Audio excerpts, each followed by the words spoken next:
सुप्रभात बच्चों। आज की ऑनलाइन कक्षा में मैं अमीशा पांडे आप सबका स्वागत करती हूँ। मैं कक्षा 7वीं के बच्चों को हिंदी पढ़ाने जा रही हूँ। आशा करती हूँ कि आप सब अपने अपने घरों में स्वस्थ और सुरक्षित होंगे। कोरोना वायरस के कारण हम सब अपने अपने घरों में बंद रहने के लिए मजबूर हैं और हमें ऑनलाइन कक्षा का सहारा लेना पड़ रहा है। आशा करती हूँ कि हम सब जल्द ही मिलेंगे और अपने विद्यालय में एक दूसरे से पुनः मिल पाएंगे। पिछली कक्षा में आपने वीर कविता पढ़ा था। आज हम रुचियों का ज्ञान भान पाठ पढ़ने जा रहे हैं। रुचियों का ज्ञान भान, रुचियों का ज्ञान भान का अर्थ समझ रहे हैं। रुचि का अर्थ क्या है? इच्छा या इंटरेस्ट। इंग्लिश में क्या कहेंगे? इंटरेस्ट। और ज्ञान भान का अर्थ जानकारी होना, ज्ञान होना, आभास होना। ठीक है, तो रुचियों का ज्ञान भान, अपनी रुचि, अपनी इच्छाओं के बारे में हमें ज्ञात होना, हमें जानकारी मिलना। तो आज का हमारा पाठ है और इसके लेखक कौन है? लाल कृष्ण आडवाणी जी। तो लाल कृष्ण आडवाणी जी ने ये अपनी आत्मकथा लिखी है। आत्मकथा को इंग्लिश में क्या कहते हैं? ऑटोबायोग्राफी। तो आत्मकथा, जिसे हम ऑटोबायोग्राफी तो आप अच्छे से ही जानते हैं, तो वही हम पढ़ने जा रहे हैं। ये आडवाणी जी ने अपने बारे में लिखा है। तो आत्मकथा ये क्या है? एक हिंदी की विधा है। हिंदी की कई सारी विधाएं होते हैं, जैसे कविता, कहानी, लेख या निबंध, संस्मरण, यात्रा वृत्तांत, रेखा चित्र, आत्मकथा आदि इत्यादि अनेक विधाएं हैं। इसमें से ही आज हम आत्मकथा के बारे में जानेंगे। आत्मकथा का अर्थ समझ रहे हैं? आत्मकथा का अर्थ है अपनी कथा। तो जैसे लाल कृष्ण आडवाणी जी ने कौन सी लिखी आत्मकथा? तो ये है रुचियों का ज्ञान भान। तो रुचियों का जानकारी मिलना या अपनी रुचियों को पहचानना या जानना। ठीक है, इसके लेखक हैं लाल कृष्ण आडवाणी जी और ये क्या है?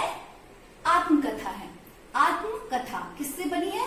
दो शब्दों से मिलकर बनी है। कौन कौन? आत्म और कथा। तो आत्म का क्या अर्थ है? आत्म का अर्थ है अपनी, कथा का अर्थ कहानी, मतलब अपनी कहानी। आपने बहुत लोगों की आत्मकथा पढ़ी होगी। महात्मा गांधी की पढ़ी होगी, हाल फिलहाल सचिन तेंदुलकर की आत्मकथा पढ़ी होगी। तो इन सब के बारे में आपको पता है। तो उसी प्रकार ये आत्मकथा है। आत्मकथा यानी अपनी कहानी। ये गद्य की एक विधा है। आप ज्यादातर क्या कहानियां पढ़ते आए हैं, अभी आपको आत्मकथा पढ़ने का अवसर मिल रहा है। आत्मकथा से हमें ये जानकारी मिलती है, हम बाहरी जीवन के बारे में जान पाते हैं किसी के, लेकिन जब हम खुद अपनी कथा लिखते हैं, अपने बारे में अपनी कहानी लिखते हैं, तो वो पूरी तरीके से सत्य पर आधारित होती है, सच्ची कहानी होती है। तो अब हम पहले जानते हैं लाल कृष्ण आडवाणी जी के बारे में। तो चलिए आज हम लाल कृष्ण आडवाणी जी के बारे में लाल कृष्ण आडवाणी जी का जन्म 8 नवंबर 1927 को वर्तमान पाकिस्तान के कराची में हुआ था। वर्तमान समय में वे लगभग 93 वर्ष के हैं। उनके पिता श्री के.डी. आडवाणी और मां ज्ञानी आडवाणी थीं। विभाजन के बाद वे भारत आ गए। आडवाणी जी ने 25 फरवरी 1965 को कमला आडवाणी को अपनी अर्धांगिनी बनाया, अर्थात कमला आडवाणी से उनका विवाह हुआ। आडवाणी जी के 2 बच्चे हैं। लाल कृष्ण आडवाणी जी की शुरुआती शिक्षा लाहौर में हुई, पर बाद में वे भारत आकर उन्होंने बम्बई के गवर्नमेंट लॉ कॉलेज से स्नातक किया, अर्थात लॉ का अर्थ कानून, कानून में उन्होंने स्नातक किया। स्नातक का अर्थ ग्रेजुएशन। आज वे भारतीय राजनीति में एक बड़ा नाम के रूप में उभर कर आए हैं। लालकृष्ण आडवाणी जी 3 बार भारतीय जनता पार्टी के अध्यक्ष पद पर रह चुके हैं। आडवाणी जी 4 बार राज्यसभा के और 5 बार लोकसभा के सदस्य रहे हैं।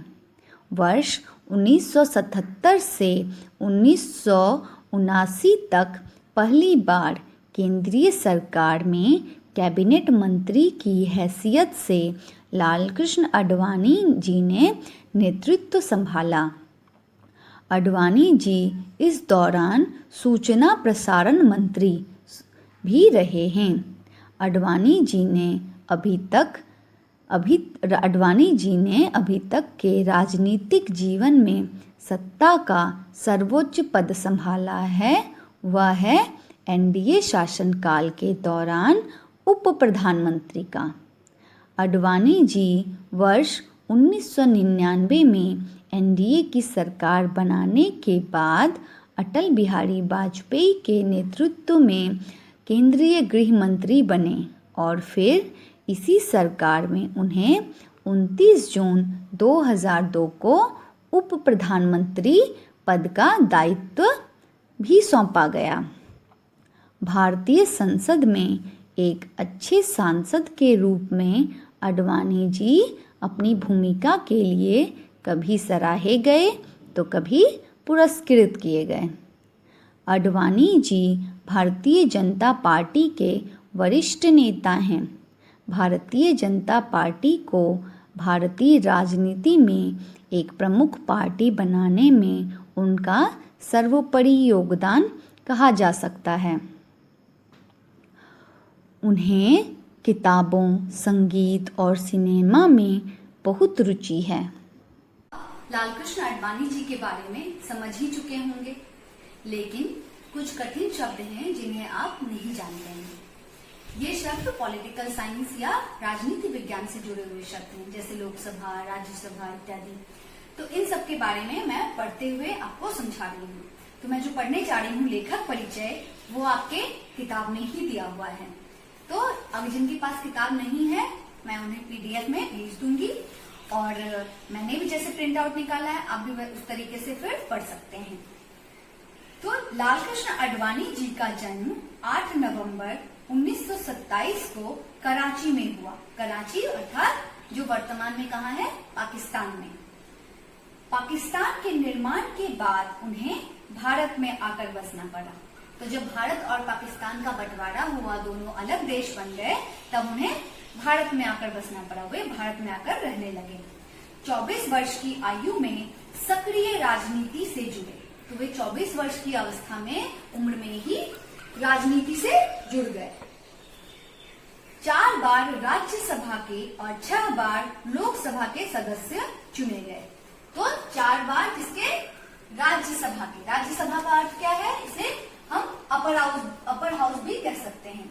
तो राज्यसभा का अर्थ है भारतीय संसद का उच्च सदन, ठीक है। और 6 बार लोकसभा की। लोकसभा अर्थात लोअर हाउस, इसे क्या कहते हैं? भारतीय संसद का निम्न सदन। अगर आप गूगल वगैरह में कहीं देखेंगे तो वहां 5 बार लिखा है, या यहाँ पर 6 बार लिखा है। तो लोकसभा, लेकिन आपकी किताब में अगर 6 बार दिया है तो आप 6 बार ही पढ़िए। तो 6 बार लोकसभा के सदस्य चुने गए और सूचना और प्रसारण मंत्री रहे। सूचना प्रसारण मंत्री का अर्थ क्या है कि सूचना का अर्थ जैसे टीवी, मीडिया, इन सबसे जुड़े हुए मंत्री भी रहे। कई वर्षों तक लोकसभा में प्रतिपक्ष के नेता रहे, अर्थात विपक्ष के, अपोजिट टीम के नेता रहे। गृह मंत्री और उप प्रधानमंत्री पद पर रहे। तो गृह मंत्री का अर्थ क्या है? Home minister. और उप प्रधानमंत्री पद पर रहे, अर्थात डिप्टी प्राइम मिनिस्टर। वर्ष 1999 में सर्वोत्तम सांसद पुरस्कार से सम्मानित हुए। सर्वोत्तम सांसद पुरस्कार अर्थात बेस्ट एमपी अवार्ड से भी इन्हें सम्मानित किया गया। अब हम आगे पाठ पढ़ना शुरू करते हैं। तो अब हम कहाँ पढ़ने जा रहे हैं? आप जानते ही हैं। तो आप जानते ही हैं से मैं रुचियों का ज्ञान भान पाठ शुरू करने जा रही हूँ। तो आप यहाँ खुद भी देख सकते हैं। किसी विषय में होशियार होने और किसी विषय में रुचि होने में अंतर है। तो दोनों क्या है, एक नहीं है। किसी विषय में होशियार होने और किसी विषय में रुचि होने में बहुत फर्क होता है। तो जिस विषय में हम होशियार हो, जरूरी नहीं है उस विषय में हमें रुचि भी हो। जैसे अगर आप मान लीजिए डॉक्टर बनते हैं तो जरूरी नहीं है आपकी रुचि भी डॉक्टर बनने में हो। कहीं आप क्रिकेटर बनना चाह रहे हो, कुछ और बनना चाह रहे हो। विद्यार्थी जीवन में मिले अवकाश के पल किस तरह बिताने चाहिए? अवकाश के पल का अर्थ क्या है? छुट्टी का समय। हर कोई अपनी छुट्टी क्या करते हैं, अपने अपने तरीके से बिताते हैं। जो हमें अभी छुट्टी मिलती है, जैसे अभी आपको कोरोना के समय इतनी छुट्टी मिली है, इसका इस्तेमाल आप कैसे करें ये सोचना चाहिए। या गर्मियों की छुट्टी, सर्दी की छुट्टी, इन सब का इस्तेमाल कैसे करें ये हमें सोचना चाहिए। तो हर कोई अलग अलग ढंग से करते हैं। इनके हिसाब से ये कैसे करते थे, आगे देखते हैं।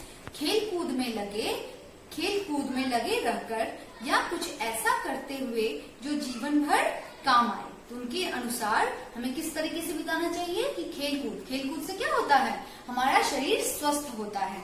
तो खेलकूद या ऐसा काम करना चाहिए जो जीवन में काम आए। बचपन की शरारतें कभी पीछा नहीं छोड़ती।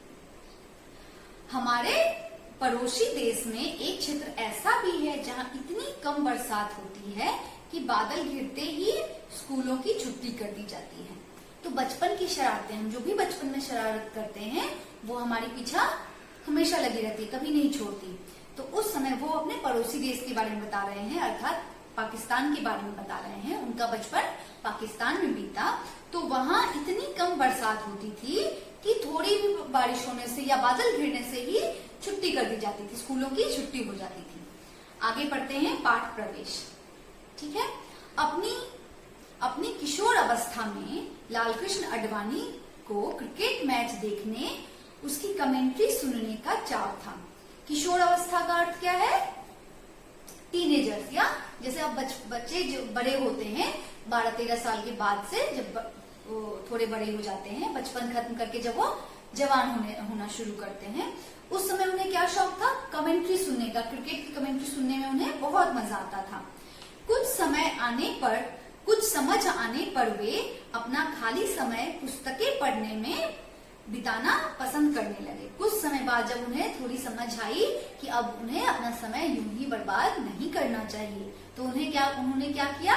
उन्हें लगा कि अब हमें पुस्तक पढ़ना चाहिए। तो वे अपने खाली समय का इस्तेमाल पुस्तकों को पढ़ने में करने लगे।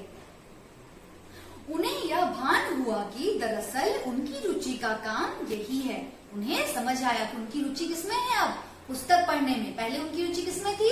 कमेंट्री सुनने में, क्रिकेट की कमेंट्री सुनने में। अब उनकी रुचि पुस्तकों को पढ़ने में आ गई। तो धीरे धीरे हमारी रुचि भी बदलती रहती है, समय के अनुसार बदलती रहती है। छोटे बच्चे में हमें कुछ खिलौने पसंद रहते हैं, कुछ बच्चों को बाहर खेलना पसंद होता है। तो उसी प्रकार रुचि भी क्या होती है? बदलती रहती है, उम्र के अनुसार बदलती रहती है। उस दौर में पुस्तकों में उन्हें जो कुछ पढ़ने को मिला वह आगे के जीवन में बेहद काम आया। तो जब हमारी रुचि अच्छी हो जाती है, कुछ अच्छी दिशा की ओर बढ़ती है, तो वो हमें आगे भी काम आती है। तो उनकी रुचि जैसे पुस्तक पढ़ने में हुई, तो बाद में भी उन्हें ये काम में आई। तो वे आगे भी चलकर कला, साहित्य, इन सबसे बहुत जुड़े रहे। या उनकी भाषणों को आप सुनेंगे तो देखेंगे उनकी भाषण कितने अच्छी तरीके से वो देते थे। वो उनकी कितनी अच्छी पकड़ थी। हिंदी उन्होंने बाद में पढ़ना सीखा, लेकिन फिर भी हिंदी पर उनकी अच्छी पकड़ हो गई थी। तो वहीं बचपन की शरारतों के लिए उनके मन में आज भी पछतावा है। तो वो बचपन में जो शरारतें करते थे उनके लिए उन्हें आज भी पछतावा होता है कि उस समय मैंने ये शरारत की, लोगों को दुख दिया, परेशान किया या अपना समय बर्बाद किया। इस सब पर आज भी उन्हें पछतावा होता है, दुख होता है। अब मैं पाठ शुरू कर रही हूँ। कई प्रतिभाशाली विद्यार्थी विज्ञान और गणित में ऊंचे अंक प्राप्त करते हैं। तो प्रतिभाशाली मतलब बहुत जो तेज विद्यार्थी होते हैं, कुशाग्र बुद्धि के विद्यार्थी होते हैं। विद्यार्थी का अर्थ आपको पता ही है, स्टूडेंट या छात्र। विज्ञान का अर्थ साइंस। और गणित का अर्थ क्या है? गणित का अर्थ मैथ्स में ऊंचे अंक प्राप्त करते हैं। तो बहुत सारे विद्यार्थी, बहुत सारे स्टूडेंट्स, छात्र क्या करते हैं? मैथ्स और साइंस अर्थात विज्ञान और गणित में अच्छे अंक प्राप्त करते हैं। अंक का अर्थ मार्क्स या नंबर। अच्छे अंक प्राप्त करते हैं, अच्छे मार्क्स पाते हैं।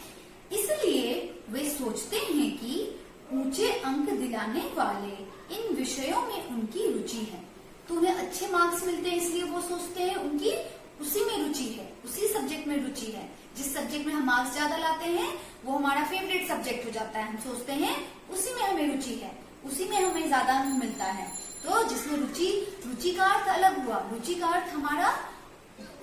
अर्थ ये नहीं कि जिसमें हमें अच्छे अंक मिले वही हमारी रुचि हो। कभी कभी जो हमारी रुचि उसमें हमें असफल होना पड़ सकता है, परंतु यह वास्तव में सच नहीं है। तो अडवाणी जी के अनुसार भी यह वास्तव में सच नहीं है। रुचि बदलती रहती है, या जरूरी नहीं कि जिसमें हमें अच्छे अंक मिले वही हमारी रुचिकर विषय हो। जैसे जैसे विद्यार्थी बड़ा होता है उसकी समझ बढ़ती है कि वास्तव में उसकी रुचि क्या है। तो जैसे जैसे आप बड़े होंगे, विद्यार्थी बड़ा होता है तो उसकी रुचि बदलती है और उसे पता चलता है कि उसकी वास्तव में सच्चाई क्या है, वास्तव में उसकी रुचि किसमें है, किस विषय में उसकी रुचि है, किस क्षेत्र में उसकी रुचि है। मेरे मामले में अपने कॉलेज के वर्षों में मुझे पता चला। उन्हें अपने मामले में भी उन्हें कब पता चला? उनके कॉलेज के वर्षों में पता चला कि मुझे अंग्रेजी साहित्य में रुचि है। उन्हें कॉलेज के में जाकर पता चला कि उनकी रुचि किसमें है, अंग्रेजी साहित्य में। कुछ बच्चे साइंस मैथ्स बहुत पढ़ते रहते हैं, अंत में उन्हें समझ में आता है कि उन्हें कला पसंद है, डांस पसंद है, क्रिकेट पसंद है, वैसी बाद में समझ आती है। तो इन्हें भी वैसे ही बाद में पता चला इन्हें कि इनकी रुचि किसमें है, अंग्रेजी साहित्य में है, लिटरेचर में है। तो उन्हें बाद में समझ आया। वैसे ही जरूरी नहीं कि जो जिस विषय में अच्छा अंक लाता हो उसकी रुचि उसी में हो। आज की कक्षा यही समाप्त होती है। मैं इसी विषय से जुड़ी हुई आपको एक वर्कशीट देती हूँ जो किससे लालकृष्ण अडवाणी जी के बारे में रहेगी और उसे आपको हल करना है। तो आज की कक्षा यही समाप्त होती है।